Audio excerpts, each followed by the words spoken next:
Good morning, everyone, and welcome to Think Future. My name is Chris Kalaboukis, and once again, we're coming to you live from deep in the heart of Silicon Valley, California. We're talking innovation, startups, the future, not necessarily those, and not necessarily in that order. If you're watching on YouTube, smack that subscribe button and hit that bell so you can be notified when a new show comes online. And if you're listening on your favorite podcast service, please subscribe and please drop a note on Apple Podcasts. I greatly appreciate it. Now, I am sure that a lot of you have seen this in action, whether it's in your home life or in your work life or in your business, whether you're a corporate employee, whether you're a startup founder, whatever it is, you are seeing something wrong. There's a problem. Sometimes the problem requires a workaround, but there's a problem. You see that there's maybe problematic individuals. You see a problematic process. You see there's a problem, right? You come across this problem, and you come across this problem over and over and over again, and you think to yourself, wow, this problem is terrible. And there's so many people complaining about this problem, and you think to yourself, wow, we really need to do something about this problem. So you work hard to try and solve the problem. But before you work hard to try and solve the problem, I want to go into a little bit of the background of these things. Is that I'm a consultant and I've gone and worked with many different companies. Financial services companies, hospitality companies, tech companies, all sorts of different companies. And the one thing I've noticed is that whenever I come into a situation, whenever I come into a new client, there's always some people, processes, or tools that are a problem. This tool is not very user-friendly. We don't really understand how it works. This person is kind of a jerk. We don't like working with them. This process is really a pain, and we love to change it. We love to streamline it. We'd love to figure out how to make it better. And in your organization, you're probably seeing that too. In your organization, you're seeing people, processes, and tools that are problems, right? You think, wouldn't it be great if so-and-so didn't work here anymore because they're such a difficult person to work with? Or wouldn't it be great if we could change this process because it's really heinous and it's got to go through all these different people and all these people will have to align and it's a 1,000,000-step process and it just takes forever and it really slows us down. I can't believe there's so many people out there doing this and they're not complaining about it. They couldn't change it. Or there's some tool that you're working with, I don't know, whether it's ServiceNow or some other kind of tool where it's a long, involved, painful process and you can't get through it. It's just a big problem, right? So most organizations, most lives, most people have these problems. They look at these things, the people, processes, and tools, and say, wow, these are real pain points.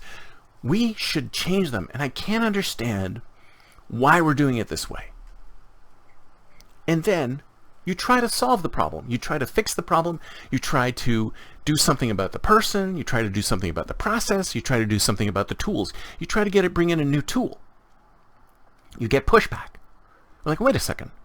Nobody likes this tool. Why is it so hard to change it? You try to change a process. Nobody likes this process. But you try to change the process. You kind of try to come up with a new process. You come up with a more streamlined process. But nobody wants to implement it. And then you have a tool. You have a tool that people have been using, but no one's happy with the tool. Everybody complains about the tool. But when you try to do something about the tool, they say, oh, no, we can't change that tool. That's the tool we've had all of this time. So let me let you in on this, is that when you see a problem, and you probably know this already, so I don't know why I'm telling you this. When you see a problem person, like a jerk that nobody wants to work with, or a tool that is a pain in the ass to work with, or a process which is a huge problem to work with, but never seems to change.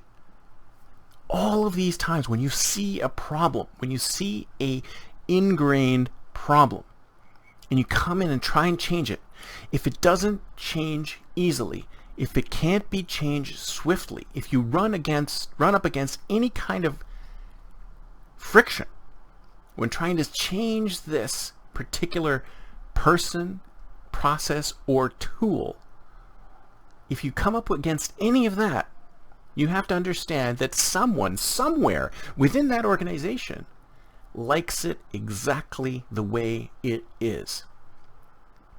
Let's say there's a person who is a terrible person to work with. They're a jerk. They're awful to work with. Nobody likes them. Their bosses don't like them.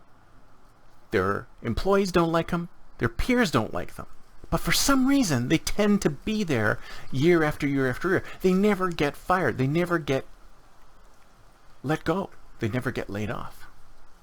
Or there's a tool that seems to just keep, even though people work with it and it's awful, it's always there year after year. And they just keep upgrading it and keep putting money into it. Or there's a process that somebody put in place years ago. See what I'm saying? So every time you come up against any kind of friction like that, it could be that there are individuals somewhere within the organization who like it exactly the way it is. They like this person to be in that role and doing what they do. They like this tool to do what it's doing, to have this painful, horrible UI and process. They like the process that's causing everybody to slow down. People within the organization like it exactly the way it is. And these are powerful people in the organization. And usually you don't even know who they are.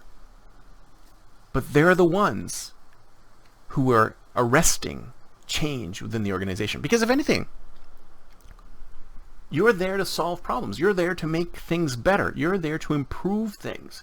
But then when you come up against this resistance, and it's an invisible resistance usually, it's not somebody who comes out and says, I'm not going to fire that person because I like what they're doing, even though they're a horrible jerk.